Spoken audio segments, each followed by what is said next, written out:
이런 경우랑은 질적으로 다른 건데도 불구하고 이걸 빌미로 지금 불이익을 우리나라 기업에 일본 정부가 주는 밀어내게 셈이잖아요. 하는 거죠. 그걸 빌미로. 그러니까 한일 투자 협정에 보면 네. 최혜국 대우 규정이라는 게 있어요. 네. 그러니까 우리나라하고 맺은 투자 협정에 보면 내국민 대우 규정이 아니기 때문에 자기 나라 국민 같은 대우는 못하더라도 다른 나라들끼리 차별하면 안 된다. 최혜국 대우, 그러니까 가장 혜택을 많이 보는 나라 정도의 대우는 해줘야 된다라는 건데, 그렇죠. 이러한 우리가 이 네이버에서 자국민들의 정보를 일부러 빼내가지고 불법적으로 이용한 것도 아닌데 이런 적대국 수준의 이 압박을 주고 지분을 팔도록 한다는 거는 이 규정 위반이 될 수 있고, 그러네요. 사실 이거는 네이버에서 WTO 제소할 수 있어요. 그러니까.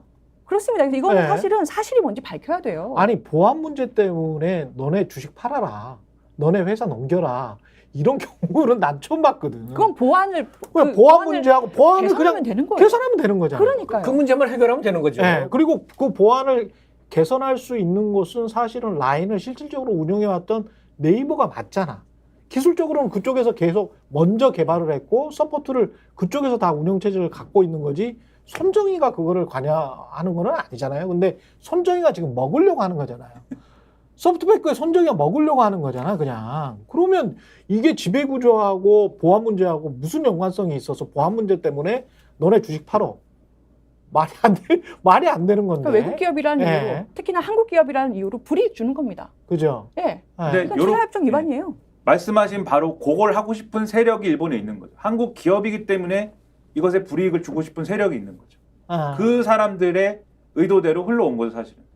그러니까 기존에 반한 이런 게 있어요. 그렇죠. 일본에도 일본 정치권에 계속 우리가 아베 신조 시대에도 계속 얘기했지만은 그 뭔가에 대한 최근까지 트렌드잖아요. 경제 안보나 이런 거를 막 주장을 하면서 자신들의 국익을 예를 들면 강화한다고 하는데 그것의 논리에 반드시 들어가는 게 어떤 종류의 상대에 대한 배타적인 어떤 그런 규정이 꼭 들어가잖아요. 미국의 그렇죠. 경우에는 그게 중국인 것이고 그렇죠. 마찬가지로 일본 내에서는 일본과의 어떤 관계 속에서 배타적인 어떤 국가나 뭔가가 있다라고 하면은 그것은 한국이야라고 하는 그런 집단이 지금 있는 거고 그 집단이 자민당 내에서 뭐 언제는 주류였는데 지금 뭐 주류는 아니라고 합니다만 어쨌든 그 시절부터 차근차근 어쨌든 해온 여러 가지 작업들이 지금의 상황을 가능하게 만들었다라고 하는 분석들이 지금 있는 거잖아요. 뒤집어 얘기하면 처음부터 이거는 정치적 문제인 거예요. 그래서 이게 무슨 시장의 문제거나 경제의 문제가 종합적으로 아니라. 봐야 돼요. 그렇죠. 전체적으로 종합적으로 봐야 돼. 이거는 일본 군국주의 회기 그런 거랑 관련도 있다고 봐요. 저는 이 의견에 약간 동조를 하는 게 왜냐하면 데이터가 굉장히 중요한 문제이기 때문에 중국을 첨단 반도체든 뭐든 계속 막으려고 하는 것도 다 데이터 문제거든요. 안면인식 해가지고 미국 사람들 데이터 수집해가지고 너희 공산당 정부한테 보내는 거 아니냐. 결국 핵심은 그거잖아요. 근데 이제 특히 이제 한국도 그렇고 동남아 대만, 태국 다 마찬가지. 태국은 한 번도 식민지가 되지 않았던 나라기는 합니다만 인도네시아는 그랬었죠. 인도차이나 전쟁이 있었고. 공교롭게도 일본이 동남아 먹었던 나라들이야.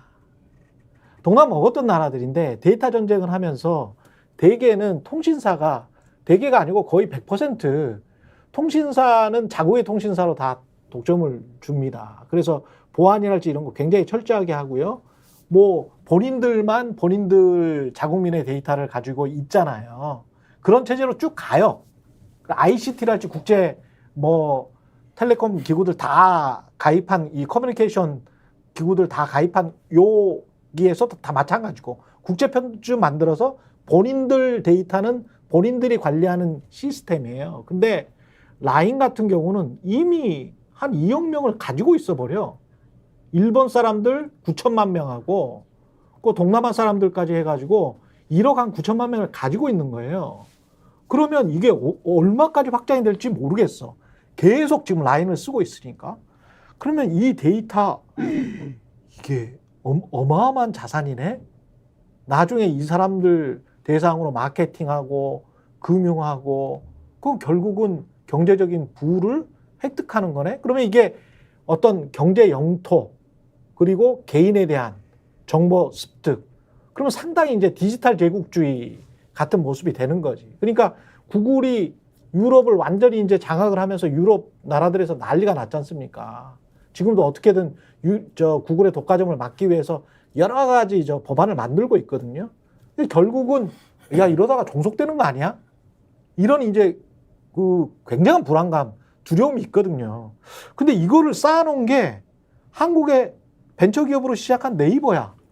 일본은 이럴 만한 디지털 기업이 사실은 없어.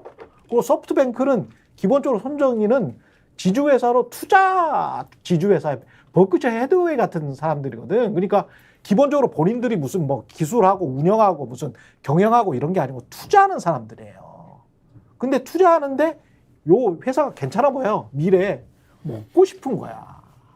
그리고 일본 정부는 이게 전략적으로 동남아 그리고 일본의 뭐 전반적인 이 소셜 네트워킹을 위해서도 9천만 명이나 가입돼 있는데 요거는 우리가 가지고 있어야 근데 되겠다. 그게 말씀하신 그건데 근데 지금의 WTO 체제 그러니까 국제 통상의 논리는 안 되는 거지 않습니까? 이게 그게 말이 안 되는 거야. 안 이게. 되는 건데 그렇죠. 안 되는 걸 되게 하기 위해서 정치적 맥락을 동원하는 게 지금 야 이게 한국 거야라고 하는 거에 대해서 반항 감정 그리고 이런 종류의 어떤 지금 미국도 그렇고 다 사실은 그런 거잖아요. 경제적 이익을 가지고 움직이는 거지만 그것에 대해서 안보 논리를 동원해서 안보적 위협이기 때문에 가져와야 돼. 안보적 위협이기 때문에 관세를 매겨야 돼. 안보적 위협이기 때문에 수출을 막아야 돼. 이렇게 가는 거잖아요. 사실은. 그렇죠. 그러니까 그게 똑같은 논리를 일본이 우리 라인한테 한 것인데 그러면 이것은 국익과 국익의 충돌이고 통상의 논리인데 그동안 방조하다가 지금 와서 이렇게 가고 있는 게 무능이다. 또는 일본과의 관계가 틀어질 것을 윤석열의 레거시가 틀어질 것을 우려해서 오히려 기업이 손해보는 거를 방치하는 거 아니냐라고 의심할 수밖에 없는 거죠. 예. 그러니까 좀 전에 얘기한 그 안보 논리로 본다는 거 일본에서요. 그 안보의 그 시각으로 보면 한국은 신뢰할 수 없다는 거예요. 적대국이라는 거죠. 이 정보 관련이니까 줄 수 없다는 거예요. 그래서 네이버를 축출하는 거죠. 그러면 지금처럼 글로벌 어떤 분업 협업 체제에서 이런 식으로 우리를 불신하고 적대시해? 요전에 인터넷이란다. 반도체 소부장 갑자기 수출 규제했잖아요.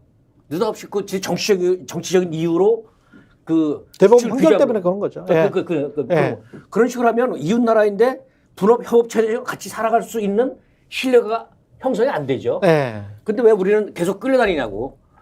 윤석열 대통령이 자기 그 치적이 뭐냐면 그렇다면 외교 영역을 넓혔다고 하지만 미국, 일본의 편중된 외교로 인해서 지금 외교 영토가 확장되게 아니라 줄고 있어요. 국익이 추락하고 있다고. 예? 자가 영업사원 1호라고 하면서 경제 영토를 넓혔다고 해요. 그게 아니죠. 편중 외교와 중국, 러시아 그런 적대 외교로 인해서 경제 영토, 외교 영토 다 추락하고 있다니까. 그러니까 이것도 전체적인 맥락에서 그렇게 봤으면 좋겠어요. 너무 제가 예. 홍보를 정치권색. 예. 다시 제가 말씀드리죠. 예. 구독, 좋아요, 사랑입니다. 예.